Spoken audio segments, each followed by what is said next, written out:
अस्सलाम वालेकुम, कैसे हैं आप सब? Welcome to live with Ruby. Ramzan तो आने वाला है, बस चंद दिन रह गए हैं और मैंने सोचा कि अब तो समोसे और रोल्स बना लेने चाहिए। कुछ मेरी बहनों ने बहुत ही अर्ली कम से कम 15-20 दिन पहले ही बना के रख दिए थे, लेकिन फ्रीज़र में इतनी जगह तो होती नहीं है। आखिरी टाइम पर फ्रीज़र को सही तरह से प्रिपेयर किया, खाली किया, साफ़ किया ताकि रमज़ान की चीज़ें उसमें रखी जा सकें। तो उसके लिए फिर ये 2 तरह के मैंने बैटर बनाए हैं। एक में आलू के साथ मटर, गोभी और साथ प्याज़ डाला है, फ्राई करके प्याज़।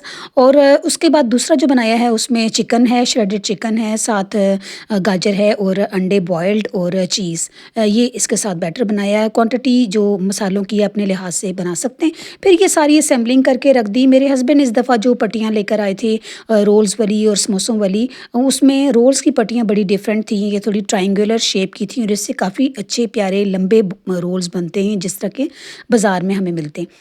और ये हैं समोसों की पट्टियाँ। अब हम लाउंज में नीचे कारपेट पे ही शीट बिछा के बैठ गए और ये सारी चीज़ें असेंबल करके रख लीं। एक तरफ मेरी बेटी बनाने लगी समोसों की पट्टियों से बॉक्स पैटीज़, और दूसरी तरफ मैं उन ट्रायंगुलर शेप जो हैं रोल्स उनको फिल अप करना शुरू हो गई। बॉक्स पैटी बनाने के लिए सबसे पहले दोनों पट्टियों को इस तरह से एक दूसरे के ऊपर रखा। सेंटर में थोड़ी-सी जो स्लरी बनाई है मैदे की, उसके साथ उसको बाइंड करके फिर उसके बाद उसके सेंटर में इसके मटेरियल डालना शुरू कर दिया। मटेरियल आप जितना अपने लिहाज से डाल दें। इसमें चीज़ भी पड़ी हुई है, जब हम इसको बाद में फ्राई करेंगे तो ये फूलेगा।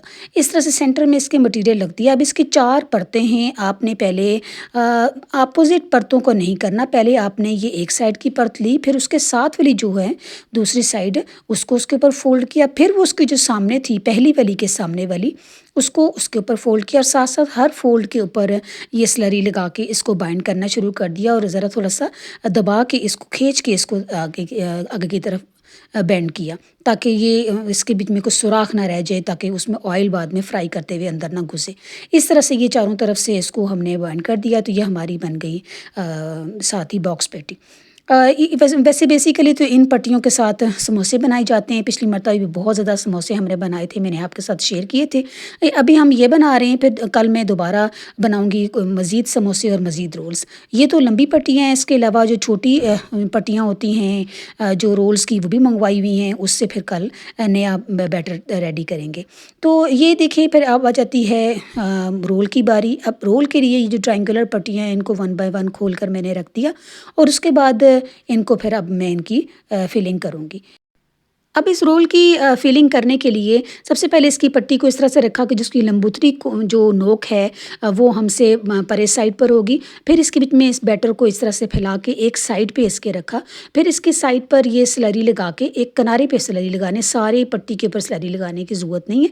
इस तरह से एक साइड पे स्लरी लगा के इसको साइडों से थोड़ा-थोड़ा फ़ोल्ड करना। अच्छा, जितना लंबा हम रखना चाहें, ये तो मैंने थोड़ा ज़्यादा फ़ोल्ड कर दिया, आगे मैंने कम फ़ोल्ड किया था। जितना हम लंबा रोल रखना चाहते हैं उतना हम रख लें। इससे जो है ना लंबे और बड़े कॉम्पैक्ट रोल बनते हैं। फिर इस तरह से इसको ना हमने फ़ोल्ड करना शुरू कर देना, लेकिन अब हमें स्लरी मज़ीद लगाने की ज़रूरत नहीं है। हम अपने लिहाज से इसको थोड़ा-सा खींच के ना ताकि इसकी शेप सही टाइट सी शेप बने लगाएँगे और उसके बाद फिर इसको हम एंड पर जो नोक है उसके बीच में ये स्लरी लगा के इसको हम फाइनल कर लेंगे।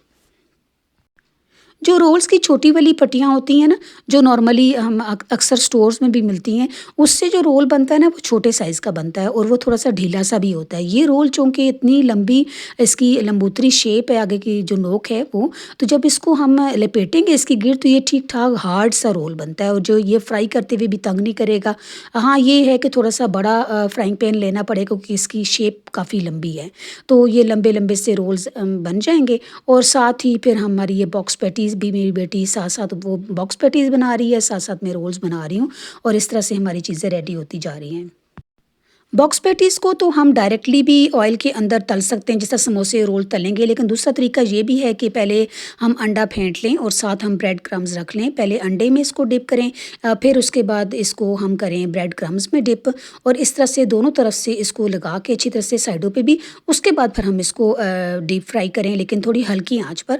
तो उससे क्या होगा कि ये बड़ा ही अच्छा बाहर से हमें क्रम्स इसके फ़ील होंगे और साथ ही जब हम हल्की आँच पे करेंगे तो अंदर वाली जो इसकी चीज़ है वो इसको स्वेल कर लेगी और ये थोड़े से फूले-फूले बनेंगे। बहुत ही मज़े के ज़बरदस्त बनते हैं। इस तरह से जब ये हम लगा लें इसके ऊपर ये दोनों कोटिंग्स, तो इस स्टेज पे भी हम इसको ना फ्रीज़ कर सकते हैं। और साथ ही अगर अगर हम नहीं लगाना चाहते, आम समोसों की तरह इसको फ्राई करना चाहते हैं, तो उसके लिए फिर हम नॉर्मल तरीके से इसको फ्रीज़ करके रख लें और जब हम लोग निकालेंगे तो निकाल के इसको यूज़ करना शुरू कर दें। ये चंद कोटिंग के साथ पैटीज़ मैं आपको दिखा रही हूँ। और बाकी पैटीज़ मैंने थोड़ी-सी आधी पैटीज़ को तो ऐसे कोटिंग लगाई थी और आधी पैटीज़ को इसी तरह से रख दिया था फ्रीज़ करके। वो वैसे ही हम लोग उसको डीप फ्राई कर लेंगे जब हमें रमज़ान में उसकी ज़रूरत पड़ेगी। ये सारे रोल्स और पैटीज़ बनाने के बाद फिर उसके बाद आता है मरहला इनको फ्रीज़ करने का। तो फ्रीज़ करने का मैं आपको बेहतरीन तरीका बताऊँ। सबसे पहले तो एक हम शीट ले लें, या तो हम कोई शॉपर ले लें, उसको थोड़ा-सा फैलाकर फ्रीज़र के अंदर बिछा दें और फिर उसके ऊपर ये सारी एक सिंगल लेयर में इनको रखें और 3-4 घंटे में ये फ्रीज़ हो जाएँगे। नहीं तो अगर आपका फ्रिज ज़्यादा फ्रीज़ नहीं करता जल्दी, तो फिर ये ओवरनाइट इसको रखे रखें, ये सारे फ्रीज़ हो जाएँगे। सिंगल लेयर हो, एक दूसरे के ऊपर ना हो, फिर एक लेयर नीचे शॉपर की रख के ऊपर दूसरी लेयर शॉपर की रखें और उसके बाद इनको फ्रीज़ करें। और फिर उसके बाद निकाल कर जब सही तरह से फ्रीज़ हो जाएँ तो निकाल के इनको ज़िप लॉक बैग्स में रख के स्टोर करें, तो फिर ये ना आपस में जुड़ेंगे और ना ही हमें डिफ्रॉस्ट करने के टाइम पे तंग करेंगे। अब फ्रीज़र की चीज़ें तो तकरीबन रेडी हैं, चटनियाँ भी, मसाले भी, साथ रोल समोसे भी। अब आ जाती है सफाई। सफाई के सारे काम घर के निपट गए हैं, हर कमरे को अलग-अलग धो के और सारा सेटिंग कर दी है। अब आराम सुकून से अपनी इबादत करेंगे रमज़ान में। उम्मीद है आपको आज का मेरा कंटेंट पसंद आया होगा। नेक्स्ट टाइम के लिए अल्लाह हाफ़िज़। Thank you.